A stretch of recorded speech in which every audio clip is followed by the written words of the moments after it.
Hari ini saya nak share 5 soalan yang biasa ditanya oleh orang ramai tentang geran tanah. Assalamualaikum.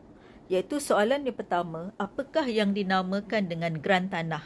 Baik, geran tanah tu dia adalah satu dokumen hak milik rasmi yang dikeluarkan oleh pejabat tanah. Okey, dalam geran tanah tu dia ada detail-detail berkenaan dengan tanah. Okey, contoh.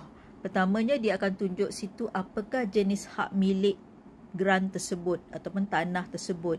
Contohnya macam Malay Reserve ataupun tanah Rizab Melayu, ataupun jenis pegangan bebas ataupun pegangan kekal, iaitu freehold ataupun leasehold. Leasehold 99 years iaitu pegangan pajakan. Okay, selain daripada tu, dia ada menunjukkan berapakah keluasan tanah tersebut. Contohnya macam 1 ekar ke, 2 ekar ke, 1,5 ekar ke dan sebagainya. Dan yang penting, penama iaitu siapakah pemilik tanah tu juga ada ditulis dalam geran tersebut. Contohnya kalau Ali bin Abu adalah pemilik kepada tanah tersebut, maka nama Ali bin Abu akan ditulis dalam geran tersebut. Tapi sekiranya ada lebih daripada seorang penama, mungkin 3 orang adalah pemilik kepada geran tersebut, jadi ketiga-tiga pemilik tu, nama pemilik tu akan disenaraikan berserta dengan berapakah bahagian masing-masing. Okey, selain daripada tu juga, geran itu dia ada menunjukkan lakaran pelan tanah. Contohnya kalau tanah tu berbentuk 4 segi, so dia akan lukis kat situlah. Jururukum tu akan lukis 4 segi lah dia punya bentuk dia. Dia cuma hanya menunjukkan sekeliling. Maksudnya dia punya dia tidak menunjukkan pembahagian tepat bagi setiap orang tu. Contohnya kalau ada 3 orang, dia tak ada tunjuk lah. Contohnya Ali bin Abu, tanah dia di depan ke, di belakang ke, di tepi, tidak. Dia cuma menunjukkan sebidang tanah tu saja. Pembahagiannya tidak ditunjukkan di pelan tersebut. So kalau kes macam tu, kita panggil dia sebagai geran kongsi lah kan. Okey, selain daripada tu, apa lagi yang terdapat di geran tersebut? Dia juga ada menunjukkan lokasi tanah. Maksudnya di mukim mana, di daerah mana, di negeri mana dan banyak lagi sebenarnya. Ini adalah antara perkara penting lah yang terdapat dalam geran tersebut. Okey, pertanyaan yang kedua pula. Okey, baik, sekarang ni sedikit sebanyak dah faham tentang geran tanah. Tapi apa pentingnya nak ada geran tanah tu? Okey, baik. Geran tanah tu, macam saya cakap tadilah, dia adalah dokumen hak milik rasmi kan. So, jadi maksudnya contoh, kalau saya mengatakan saya ada sebidang tanah, contoh di Bangi. So, apakah bukti yang menunjukkan saya adalah pemilik tanah tersebut?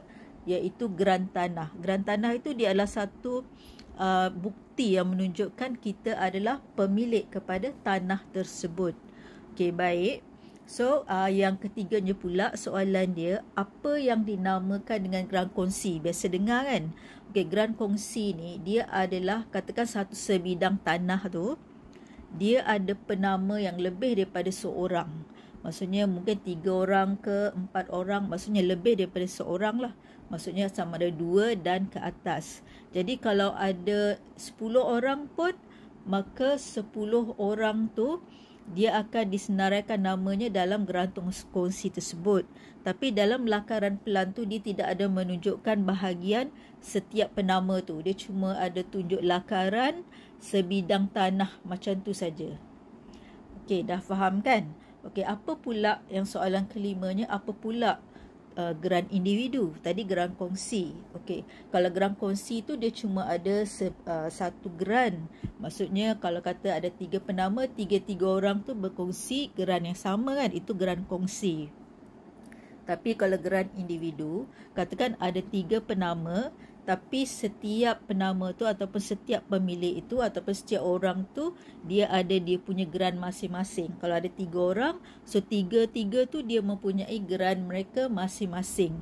Jadi dia tak share antara satu sama lain. Tu kita panggil dia sebagai geran individu. Jadi nasihat saya, sekiranya anda ingin membeli tanah kan, jadi pastikan ada dikeluarkan geran masing-masing, iaitu geran individu untuk mengelakkan sebarang permasalahan di kemudian hari.